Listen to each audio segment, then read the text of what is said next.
if you can just go to menti.com and fill in the second question.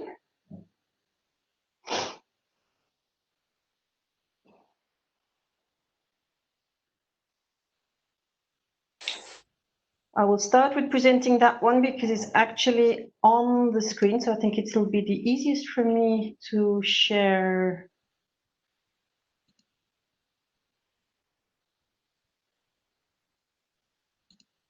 This is the answer to question number 2. Do you see my screen? Do you see the poll? Yes. Yes.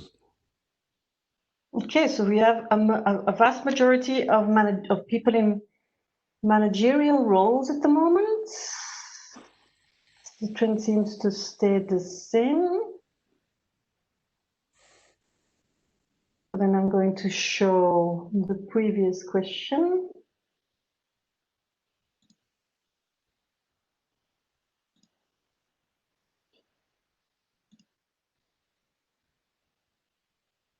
So this is the level of expertise that we see. Okay. Okay. So with that, I am going to stop sharing.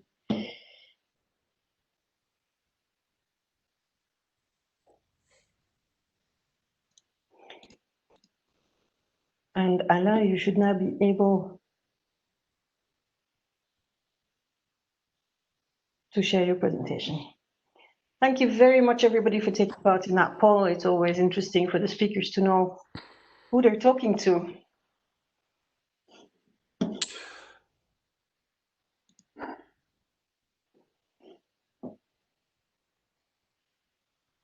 I hope you have the right screen.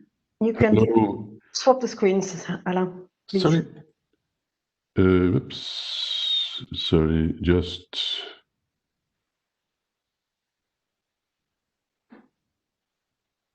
I don't have WebEx anymore. One reason or another. But there's something coming through. You just need to swap screens, I think. Display settings. Yeah. Yeah, okay, I cannot access. One moment. Here.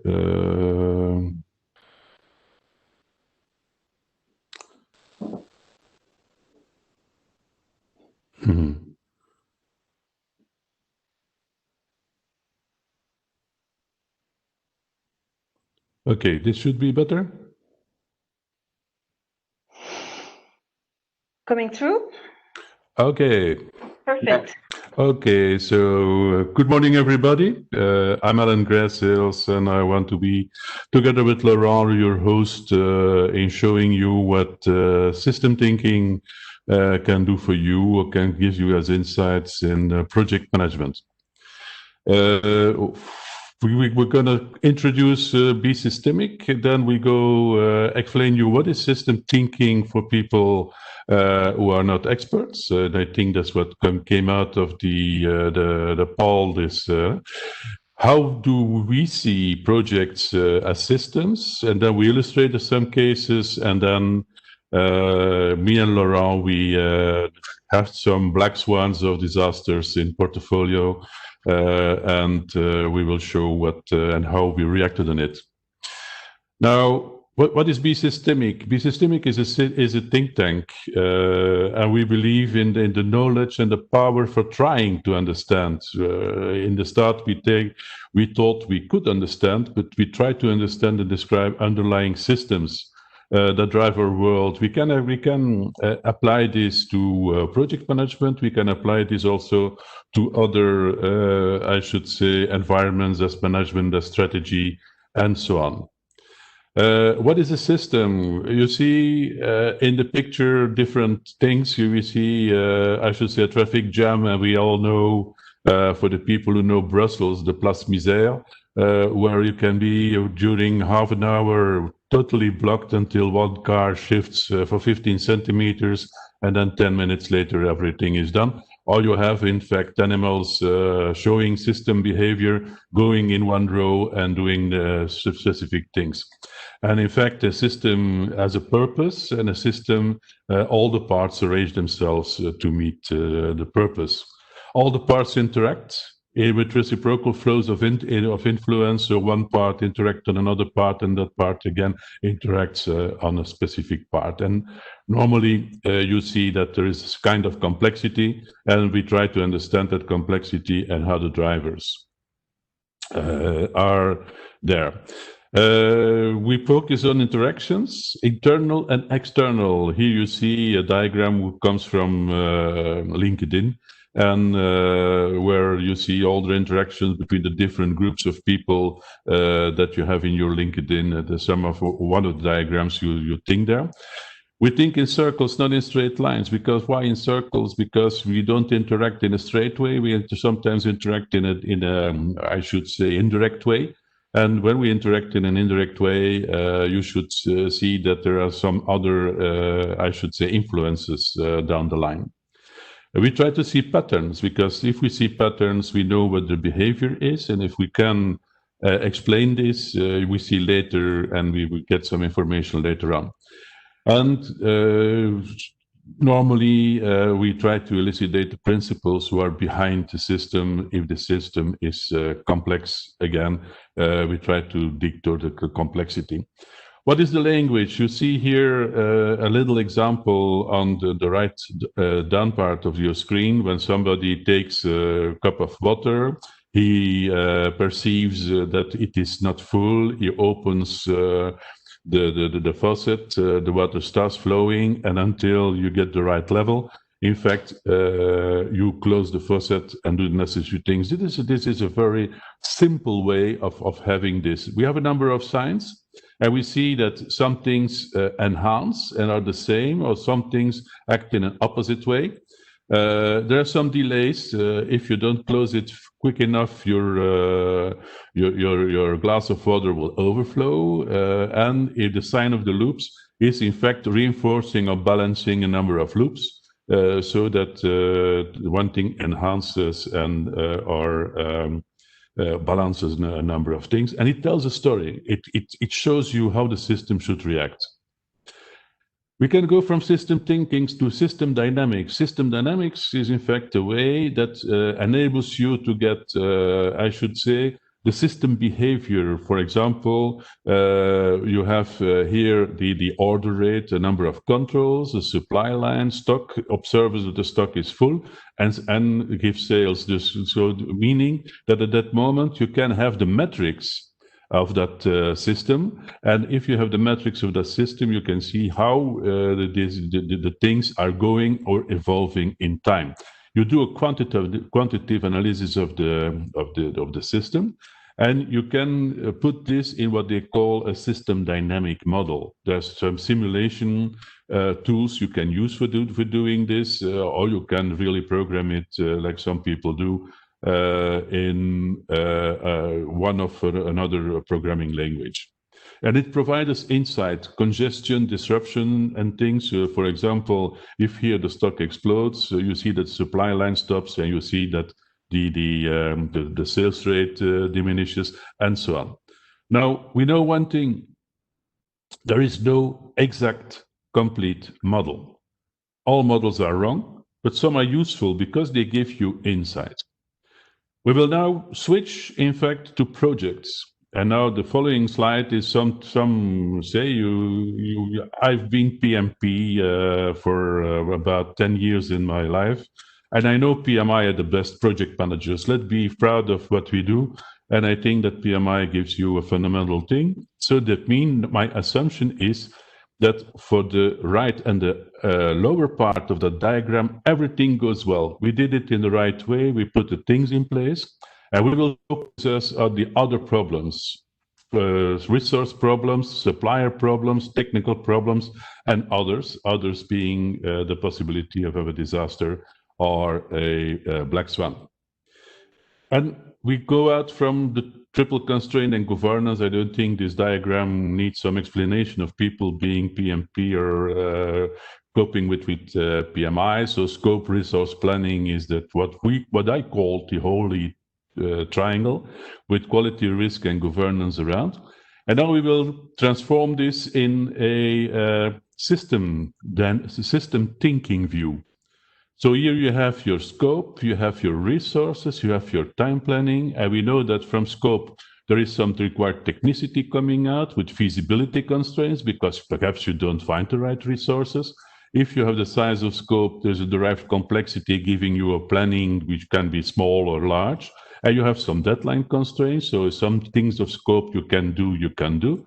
And again, between time planning and resources, you have availability constraints of resources, and you have duration and needs. Here, not all things that interact on scope, resources, and planning are there, because that should bring us for this presentation in a too large complexity, and you will see we go already in a certain kind of complexity. If we can add governance, enterprise architecture, program governance, program and project governance, you have the project outline, you have the project priorities coming in, the project budgets, the skills demand, and the technology to be used. All this start interacting in a more fundamental way and having reporting. And then we go adding risk. Risk is in the kernel of our project, acting on scope, resources, and planning, disruptions, complexity underestimate, budget overrun, coupled on the budget, skill scarcity, coupled on the type of skills and the technology to be used, and technology failures of availability, where it comes from the technology used by the enterprise architecture, etc., etc. And you see this starts interacting in a fundamental, more complex way. Then we can adding influence, because I was a good project manager, I did the right things, but certainly I have to keep take with the enterprise ambitions, enterprise model, which is influenced by markets, by strategy, long, medium term, and I have to report to my model, being that enterprise ambitions can shift when reporting shows that projects are difficult or gets a number of things. And then the most fantastic thing you have, that's the advancing insight of internal and external stakeholders and the deadline set by those people. A project without deadlines and without internal, external stakeholders, I dreamed of it, I never could have it. And then we do put this on top of the rest, and then we have going disruptive. Okay, my market is evolving, my enterprise model is changing, we have a takeover, reverse takeover, and suddenly disruption to my enterprise ambitions, which automatically have their effect on the rest of the environment. Yeah, and then downhill, I have a black swan. Black swan or a disaster. You can go. I must say that, for example, 9/11 is a black swan. A disaster can be, I should say, the fact that one or another people is really going in problems. And this interacts again with our model and goes into the kernel of our system through the risk, saying that internal, external disruptions, black swan is one of those things that can really jeopardize either my project, either my program, either my portfolio, or can bring the holding down, including the enterprise. When I should say the 9/11, the two towers went down, the Bank of New York was nearly bankrupt because their backup computer center was in the other thing. So this again gives the complete environment and makes that black swans, if you say all interactions into this system, and not everything is in it, I repeat it, you can go much further into this kind of things, but again, this is out of scope. The complete complexity is out of scope, it's already complex enough. So what did we learn? A project is a system. A project has a lot of interconnections. There are many feedback loops, reinforcing, etc. You can really go see that here, for example, there is a feedback loop here. Again, here is a feedback loop. There is a feedback loop. You can see that all those things start interacting when we change, when deadlines are set, the resources are there, the scope can be, I should say, diminished or enhanced, depending, advancing insight. Everybody knows that when your internal stakeholder, external stakeholder suddenly get mad. You as a project manager, you really have I should say, a hell of a job to do. A project is a part of various systems. Is here if you have a program, you have many of those internal things together. So you are in multi dimensions going. And it sounds quite complicated. It is complicated, and disruptive changes happen at high level and in the kernel. When you see this, you go here and you see those risks. I think that I should change to Yes. my friend. It's already on the go, no problem. Okay, fantastic. Okay. I have no questions so far on the chat. So if anyone has any thoughts. I hope we didn't lose our public at this moment. Everyone's still on, nobody left. Okay, fantastic. Okay, done up. We want. Come on, up.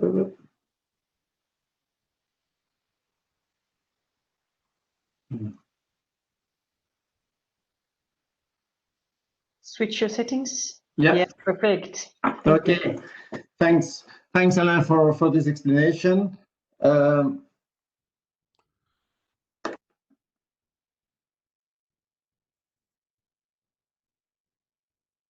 So a quick recap of already, because it's quite complex. Imagine I do not do publicity of promotion of a special water Belgium. Oops, that's danger. You see, you fill it. My objective is to fill the glass halfway. So I want to reach this objective, but actually underlying there could be something happening. Why did I fill in this glass? Maybe because my parents were angry about me. There was some risk of overflowing it. There must, maybe I as a good Belgian beer lover, I would expect to serve instead of water some beer. But in the morning there are some value chains or some thing about it. So that's maybe not a good practice. So there are more than behind this basic thing. There are a lot of underlying system, like Alain explained. Just a quick illustration of it. Quick recap. The importance of delays. We will cope with that. The different meaning of loops, reinforcing and balancing, and an important element is that's part of should be part of an MBA. If you are interested of it, just find this document, the system archetype. And we found out that in project management, actually this occur also. There are different patterns that you find back in project management, but in business side and whatever organization. So eroding goals is one of those 10 patterns, 10, 12 patterns that exist.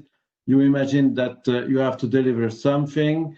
There is some activities to remaining of doing, but yeah, that goes not so fluently as you have expected. There is some delay coming up due to some issues, and there is a risk that you will not be deliver what expected at the due time. So what you are trying, one of the strategy is to try to put some recover to deliver, but you do some scope creep. Scope creep is just an eroding goal. Another example is fixes that fail. That's another kind of strategy. You have some milestones to reach. There is some risk. You have some believing that it will be difficult of reaching it. You say, oh, let's do it, team. Come on, we do some additional hours. We see that it will gain in productivity and the risk. And you see that the risk of delay is reducing. 2-3 weeks later, there is another milestone to reach. There is a kind of fatigue coming up, the lack of focus. You are starting having some quality problems, and with some delays, actually, all the gain that you have achieved will be elapsed. You will not reach the next meeting, the next milestones. Those kinds of strategies strategies are quite common in most of in some organization. Probably also the project is when he is using that, he sees work and he do it once and again. Those are different patterns.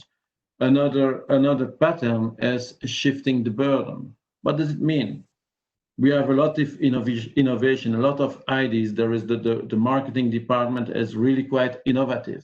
It puts a lot of pressures on the project team to start to say, yes, we need to have that. And maybe there's also some kind of lack of leadership of saying, yes, we do it.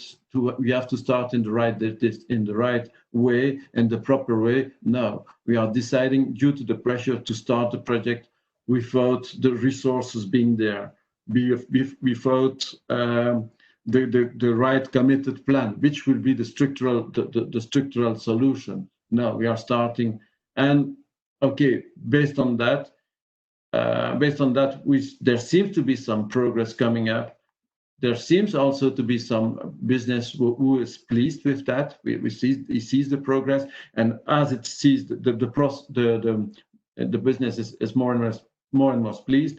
There is reducing the business pressure and so on. But in the meantime, due to the delays, the projects being put on hold, or the quality issues and so on, you see there that the business maybe will start to be unpleased. And that's what I shaped in the right side of in what I sketched in this chart. So the level of satisfaction of business, for example. Another really well-known pattern. Imagine also a project that where different teams are working for different departments, for example. Yes, it's delivering, but the team, the subject matter expert or the architect or whoever, he has to participate in other department, in other projects for another department, and actually this leads to some inefficiency. This leads to for the total a lack of progress by the department. It can even go worse, sir. When we apply the archetype success to the successful, like the name is saying, you put there, you give priority to the department A. There is a different strategic objective, for example, for the department A. The department A receive more capex, more investments possibilities. And if in case of some delay for A, you will see that it will be on place of B, that it will lose some priority. And you see there on the right side a shape of, for the same level, the same effort, that project B will probably go further and further with delays. So what we quickly learned, so in first instance, Alain explained us a little bit the first words and the first of a system. Now we go more with those patterns. We go more in sentence way, in a metaphor way, and by identifying those archetypes, we are able to see the different behavior behind the system. We are able to anticipate it. We are able so to solve it, to understand what is going on. We can see, based on that, we can have a better grasp on the dynamic of it. We can so outline it. We can so discuss that with management. What is the real root cause issue?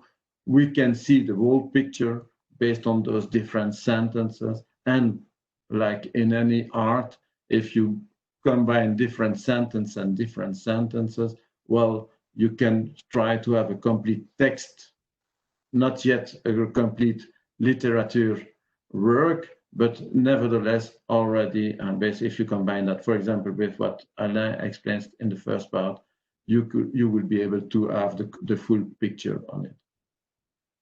Part also important, well, we have different experience in different, about in our 30 assignments that we did, we see that those patterns are not so exceptional, that they are coming in most of those organizations. It's really, really common. But nothing to do with black swans. Now we will discuss about black swans. Alain.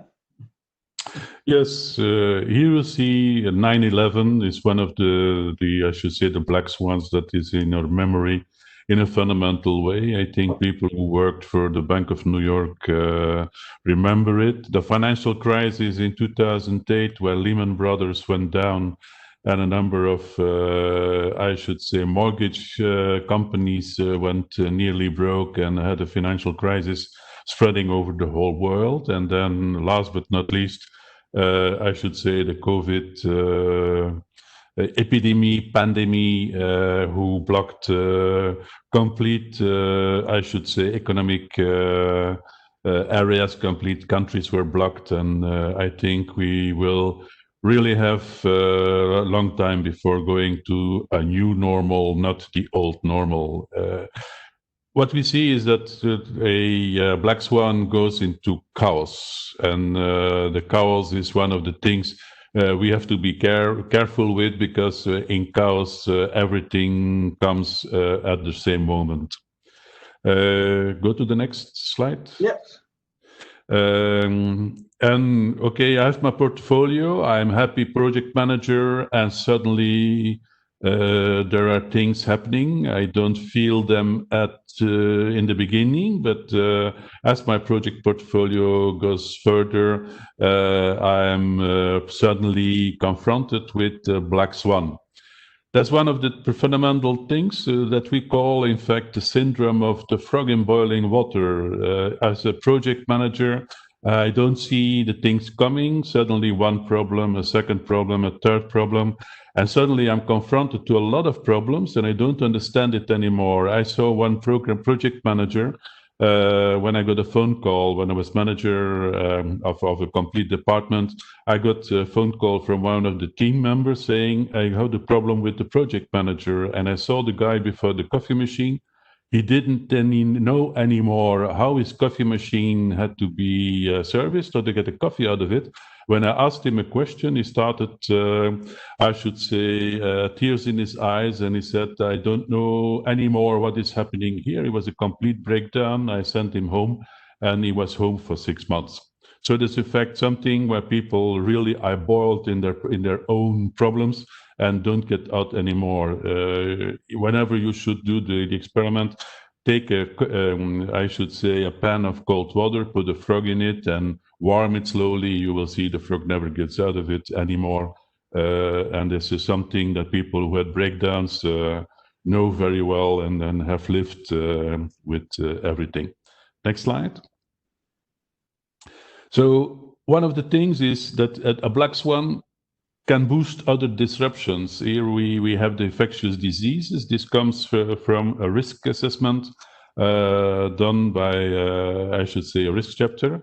And you see that there are a number of things. So infectious diseases, if you see that it has the full focus and all the other things doesn't exist anymore in the attention or in the focus, and you see that a number of things are still there, and that we really have to be careful that we don't lose the focus at that moment. Next slide. Now, one of the things is which fundamental is the Snowden Cinefin framework. Yeah, it gives you a number of things. You see down on the right the best practice, which is ITIL, which is PMI, which is PRINCE2, which is a number of standard things. And if you are in it, you see the best practices without any problem. Then you go up on the right side and you see things get complicated, and you really start needing experience to analyze and to respond. But again, it's good practice. You're an experienced project manager and you cope with this kind of things. And then things get more and less complex. Suddenly, you see that technology X, you can't use it. You're building an aeroplane, a Boeing, and you see that there's a problem with the motors, and you go into a complexity of putting new motors. So you have to do some pilots. You have to feel that the things are done in the right way, and you have to get the right response. Again, this is something that everybody has lived to do projects that suddenly, due to a number of, I should say, remediations, it becomes very complex. And then the things down is you get a black swan. You can go from the 3 other environments, you can go to a black swan suddenly. It happened. 9/11, it happened. COVID, it happened. It took 2-3 months to realize everybody, but it happened without any problem. Now, what's the fact is that the right side is something you can do with standards and methodologies. The left side becomes so complex and so chaotic if you go into a black swan. You really need one click. You really need to get into the system, the domain of system thinking, to see what are the drivers, what is the optimal way of coming out of my chaos, what can I do, which are the things you need to know your system that you are working in to be able to get out of it in the right way. Next slide. Yeah. Okay. What we want in this first part of this presentation, what we want to discuss. So we introduced a little bit in first instance what's project management in a system thinking perspective. So then we discovered on a normal way the different patterns possible, and now in the context of black swans, what we want to see, yes, there is a need for novel practices, there is a need for new things, new way of thinking, and so on. And the first is, let's take for example the case of the COVID. It occurs so, and nevertheless there are a lot of entrepreneurs coming up. There is there is a really black swan, but how does it come that some entrepreneurs are discovering, are taking the initiative, are seeing that as an opportunity? Why, instead of why, if I'm a restaurant owner, I decide suddenly to do some takeaway? What is there the trigger? What is there the cause? Instead of some other people that are complaining, that are saying and having everything go wrong, that it's not good, and so on. So there is some energy finding out what is there the trigger to make a resilient organization. We found some starting point about a whole report, but the resiliency. Yes, you have to do some. You have probably to have some continuity plans. You have which leads to some crisis governance. You undoubtedly the scenario in the continuity plans will not cover those black swans, because by definition it's something that is exception that you not think.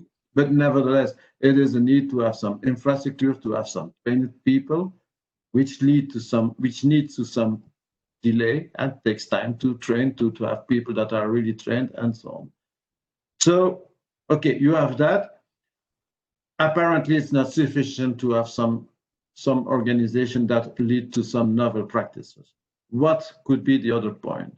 The other point could be also the way to adapt, the way to have in your gene, in your organization, a capacity, a capital of being adaptive.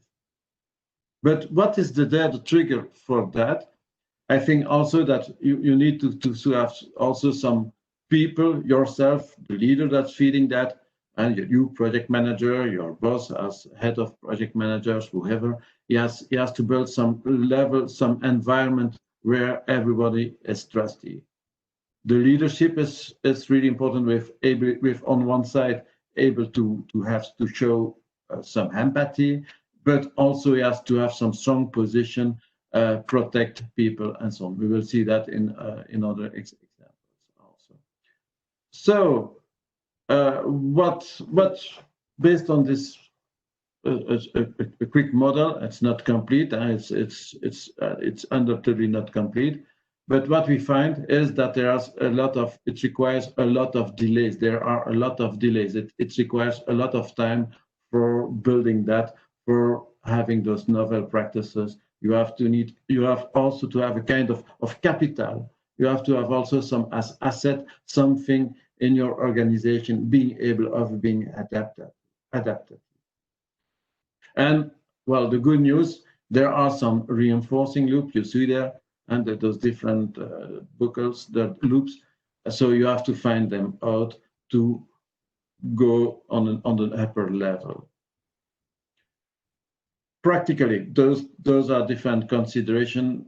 Practically, what you do, yes, you have to apply risk management with some good strategy mitigation act strategies and so on in advance, with having some contingency reserves beside that, being also able, what is the threshold to see this risk and so on.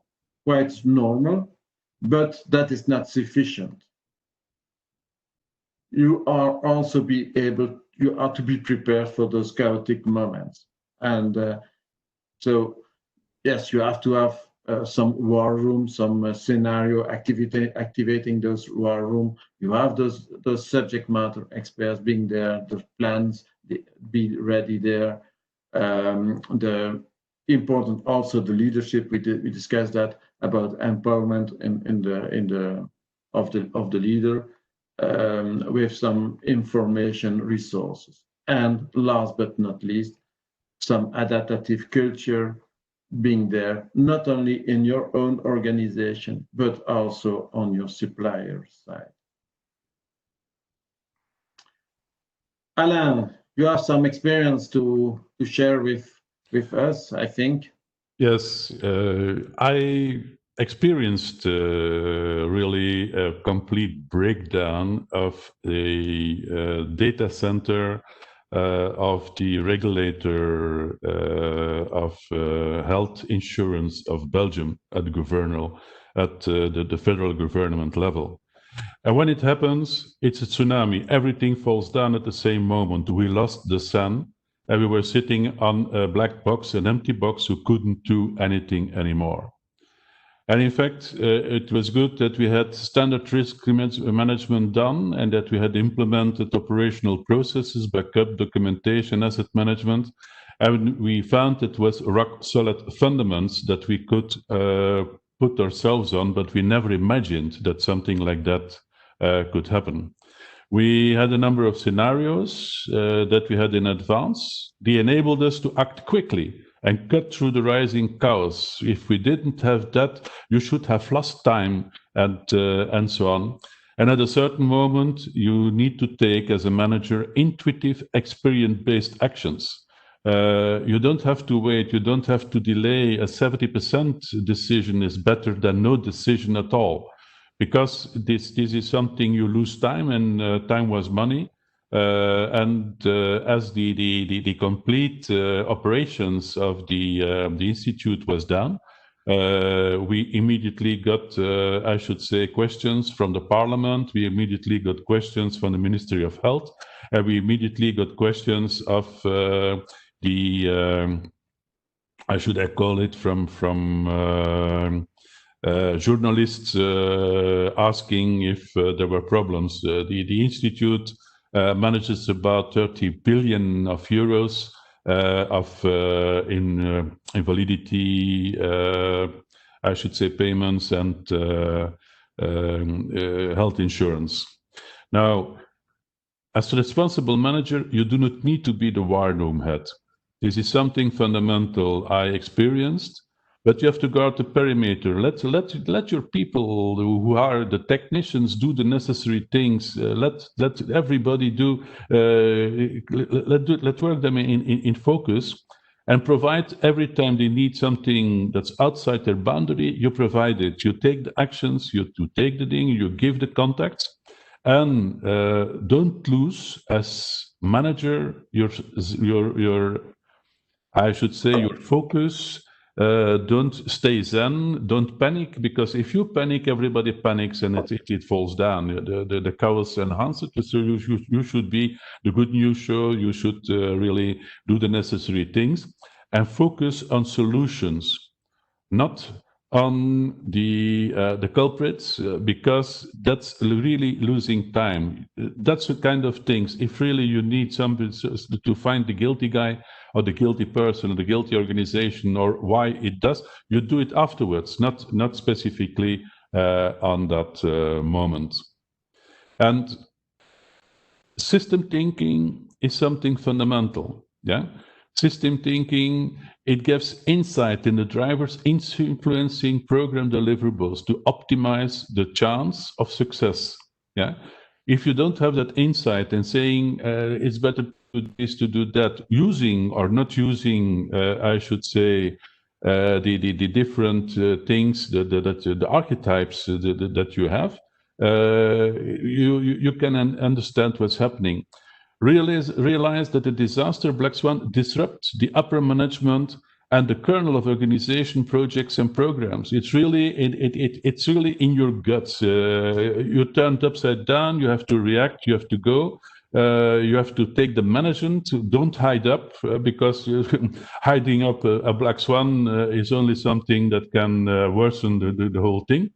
And see how everything interacts with everything at that moment. And the system thinking gives you the possibility to see how you can regain control when the KPIs go outside of the thresholds. Scenario thinking is also something that's a part of system thinking. So define scenarios. Think whenever it burns, whenever there is an explosion, whenever half of your people is at home with COVID or in quarantine with COVID. How can we do? So you can the non-mitigable, unpredictable, big impact risk. So you act with fast, with a maximum of insight when everything goes upside down at the same time. You don't have time to think, you don't have time to delay, you need to go for it because otherwise it can become worse with everything, or it will spread like an oil flag on the sea and become out of control. So this is something I lived. I think a number of you will have lived the same things. If I should have known, I did the necessary things without knowing that I was already doing system thinking at that moment. But let's be clear that if I should have known system thinking, perhaps I could have done it even more efficient in a faster way, knowing what I was doing instead of really putting my hand in a black box and trying to feel, to sense the things at that specific place. Okay. I must say that I could continue about this for some days if you want. So I think together with Laurent and a few other people with gray hairs and some hairs lost due to the fact that we were in black swans and so on, we are forming the B Systemic think tank. So we organize events, seminars, cafes. You can be in contact with us through B Systemic EU, which is partially on LinkedIn, partially on a website, and you can come into contact with our contact B Systemic EU. We say EU because our I should say, what we want to do is even bigger than Belgium. So let's be clear. And if you are interested, take contact with us, be a guest on a seminar or a cafe. We will try to explain. And we have, I should say, I'm from IT, but I think that B Systemic can be used in strategy, in management, and in a number of things in different directions. Yes. I don't know if, Laurent, if you have things to say to add to that? Yes, sure. Our upcoming event will be on trust. What's the behavior of trust in organization between people and so on. So that will be our future event planned in the coming weeks. So yes, we know that you are already very busy with project management, but from time to time, it's interesting also to get some other insights. So please feel free to join us. Many thanks for PMI of having hosted us. And if there are some questions, we are really, really pleased and excited to try to answer. And thanks you for being in the audience and listening to us this morning. Thank you, both Alain and Laurent. It is a subject that I am not close to, or at least when I saw the content, I thought, "Ooh, that sounds complicated." But actually, it's not at all. I think I'm much closer to it than I thought I was.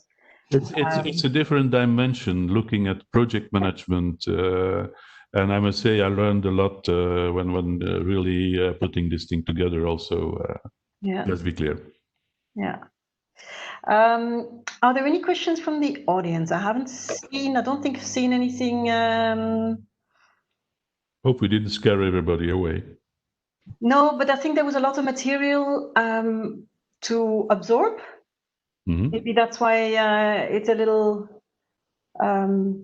more difficult for people to come up with questions. I'd be interested to understand or to hear you talk more about your black swan experience. How did the executives behave in order to get the desired result out of the teams?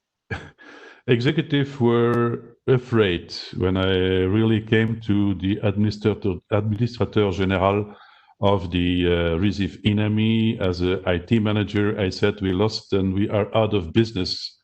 The business itself was angry at me. It was a tsunami of reactions. It's again IT doing the things wrong, but as being a professional for 40 years in IT, I was used to that kind of reaction, so no problem. But when we showed we were on top of the problem and we showed that we had the necessary things getting really out of the scenarios, it all calmed down. Yeah, we started communicating directly with the business. We started also communicating with the press. We sent a press communique to Belga, which is the national thing. It came into the papers, and we agreed internally between managers who would be the porte-parole, I don't know, the speaker to the journals. The only thing is that it's only after one day that we could show to the management, and then they calmed down completely, that we were really getting the things in order, and that instead of 400 hours that we could do it in 72 hours or 48 hours. And you have to show, you have to communicate, and then it gets things done. If it shouldn't be that, you should sit together with them to see what are the impacts and what you could do, and you will see that at that moment all the vectors come your direction, and that you can enhance, I should say, the movement of solution. We never talked about the guilty. Yeah, somebody was guilty somewhere. Somebody did not something in the right way because there was a patch who was not patched in the firmware of the sun. Yeah, so sorry. And as the impact of the institute is 30 billion euro distributed in health insurance, immediately there was a radar of the government on it, and also from the doctors and the medics and hospitals who said, Jesus, what's happening there at the end? But as we could start up again after 48 hours, 72 hours, everything fell down without any problem. Yeah, and so have your scenarios ready. Communicate the right thing. Say, yes, we have a problem. Houston, we have a problem. Yeah, don't cover it up, and then you will see that people are really coming your way and helping you, instead of saying, that's the bad guy, shoot him on sight if you see him. Yeah. Okay. And you should in fact also protect your people, because at some moments the war room was busy with everything, and then suddenly in concern, the administrateur general and his adjoint came to see the people, and they were really, I saw my guys, my resources getting nervous because the big boss was there. So they phoned me. One of the people informed me. I came in and I took them by the shoulder and I said, okay, come in my office. I explain you what we're doing, and so our people can work and do the necessary things without being disturbed and without becoming nervous. So you should really guard the perimeter at that moment as a manager, and let the people do the necessary things. The guy who was head of had the I should say the trust of the management. Yeah, and he did the necessary operational things, and I floated around, and if he needed the contact somewhere to enhance something, I took the phone. I phoned to the CEO of the supplier of the SAN. And half an hour later, the best technician was there, and half an hour later, we were in third line in thing. And that's something you can do as manager, but you need the context, you need the trust of it. Okay. So show leadership at that moment. Yeah. I like how it also connects into many of the other sessions that we've heard and seen this week about resilience, about adaptability. So there's definitely There's a fundamental connection. There's a fundamental connection. Yeah. Now, I don't want to cut you short. I would like to hear a lot more about your think tank and everything, but I think people are going to have to get in touch with you directly for that because we're running out of time. And I've got one more important thing to do, apart from thanking both of you for your commitment and your contribution to this week. I've got a lucky winner to draw, and I'm happy to announce that we have Stefan van der Goten from the Belgian chapter with us. Thank you, Saskia. Can you hear me? Yeah, very well, thank you. Okay, it's the first time I'm a member since 2007. It's the first time I ever win something at PMI, so I'm very happy to make this win. And I'm also a big fan of system thinking. The first time I did hear about it was in 2009, also thanks to PMI. And I also tried to apply it on within my organization, which is a huge worldwide organization.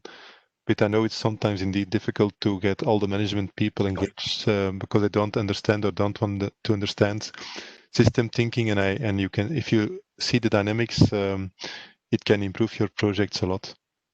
So thank you for adding this session to my knowledge today. And these people. Okay, you now have experts there that you can reach out to directly when you have a hurdle. And I learned about their cafe, so that's also very interesting. I was not aware it did exist in Belgium. It started up about 6 months ago, putting people together around that idea, and we had the first cafe 2 weeks ago. But we had already a few seminars, but it was spread in time over the last 5 years. So there's people really centering around the idea of being systemic. So we have had one of, I'm sorry. Maybe one tip to add, so for the colleagues from PMI who did not put on the camera, there is a small trick. You can put a filter behind you, because I also have a lot of rubbish behind me. And the most important thing is that we can see the colleagues. And I think if more people put on the filter, if you have a lot of mess behind you, then it's more interactive. Thanks for that. Thank you. Maybe you did not notice, but there is a filter behind me. Absolutely. Yeah. No, to give you a much more beautiful view. Good. All right. I'm going to have to close the session for this morning. I was delighted to see so many people turn up. And that now so many people have get directly in touch with you and continue building on the knowledge that that you shared this morning, but also really continue working in a systemic way. So thank you. Thank you for the audience, and thank you for the team, the PMI team that's been there to support me in the background today. Thank you. Thank you. Thank you for everybody. Thank you, everyone. Bye.